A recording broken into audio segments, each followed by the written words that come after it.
On Hulu, I watched from last year, though I think it got a nationwide release. A wide release early, well, maybe late January 2018.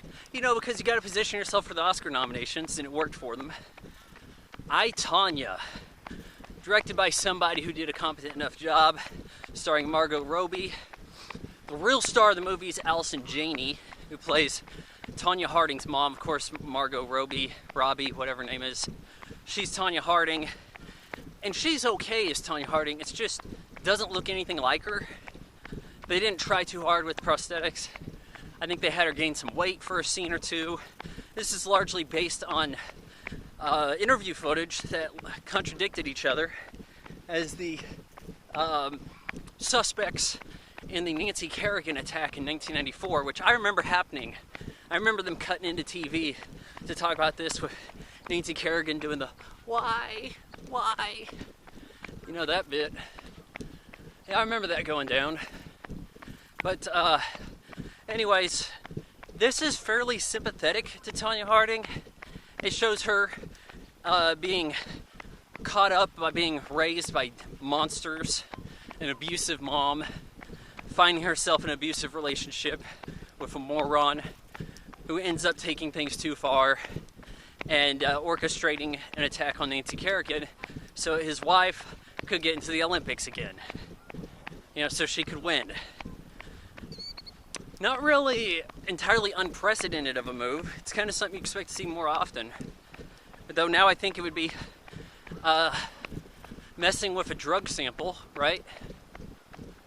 So as this goes down, we learn the story of Tonya Harding. She's poor white trash, has this mom who's just hitting her all the time, beating her.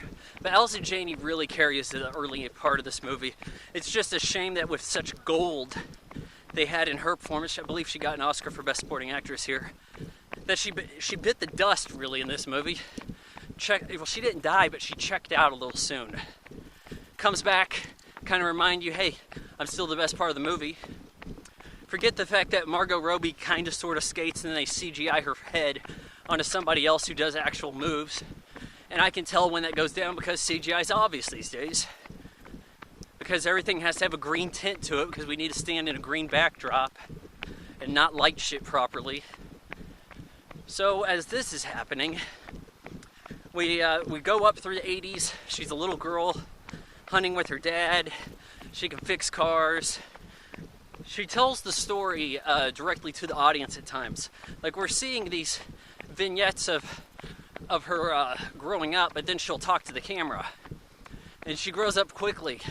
At 15, she's being played by Margot Robbie already. Robbie, I think it's Robbie, honestly. But frankly, I don't care. So, yeah, Margot Robbie is playing her, and they say that she skates to rock music, and she has costumes that don't look expensive. She doesn't fit the culture. I watched some footage that compared shots to reality in this, and they got a lot of the words right, to the director's credit, but the music's way off. I guess they couldn't get the rights to the Danny Elfman Batman theme, but she didn't skate to like ZZ Top's Sleeping Bag, as this movie would have you believe. But it shows how, because she's a poor girl, though with talent, they're not what they're looking for, these darlings for their program. And of course that makes you feel bad for Tonya Harding. And Nancy Kerrigan is portrayed as that darling, but Tonya in an interview talks about how they would smoke in her room and she wasn't such a good girl, but she had that pedigree, right? So she was made the poster child of the US Olympic team. And they showed how, like, oh hey, you got a second chance here at the Olympics. Oh shit, there's a bee. Yeah, so they changed the Olympics so that it would not be on the same year, the Winter and Summer Olympics. That opens up the 94, was it Lillehammer Olympics for Tonya. And then there's this guy, Jeff Gillooly, she's married to. I didn't recognize him. It's the Winter Soldier from the Marvel films. This bee, Jesus. You never know what you're going to get when you're outside jogging and vlogging, guys. That's why you got to pay attention to these videos that nobody watches.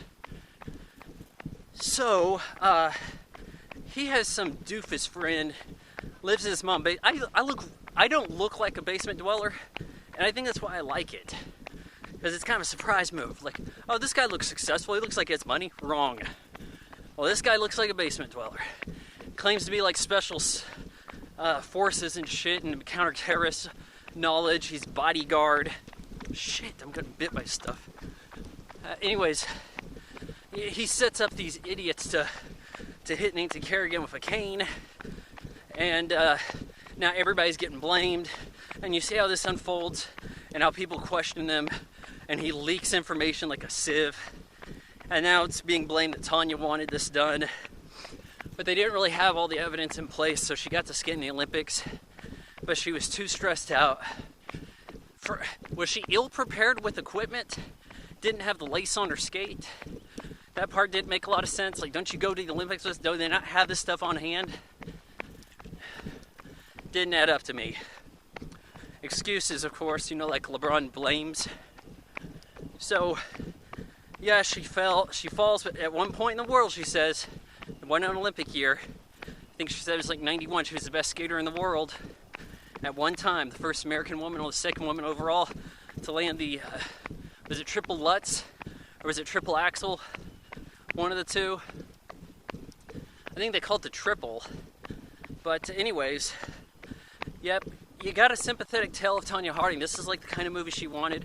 They bring her out to the awards, the red carpet. Everybody wants to be with her now. It's like, oh, you were so mistreated. Me too. But I kind of feel like Tonya is to blame for some of this. Like, she is an adult. At some point, you have to take some responsibility.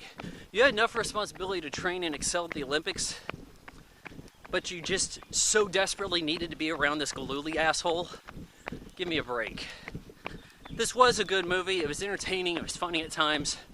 Though, like I said, Allison Janney really is the star here as this abusive asshole mom who you'd like to see more of. But it's like Heath Ledger with The Dark Knight. What if you got more Heath Ledger in that movie? Would that possibly dilute the portion of Heath Ledger that you got, that you appreciate? Because now you're getting too much of that Joker. Now we're getting too much abusive mom. Isn't that a possibility? I give I, Tonya 3 out of 4 stars. Whew.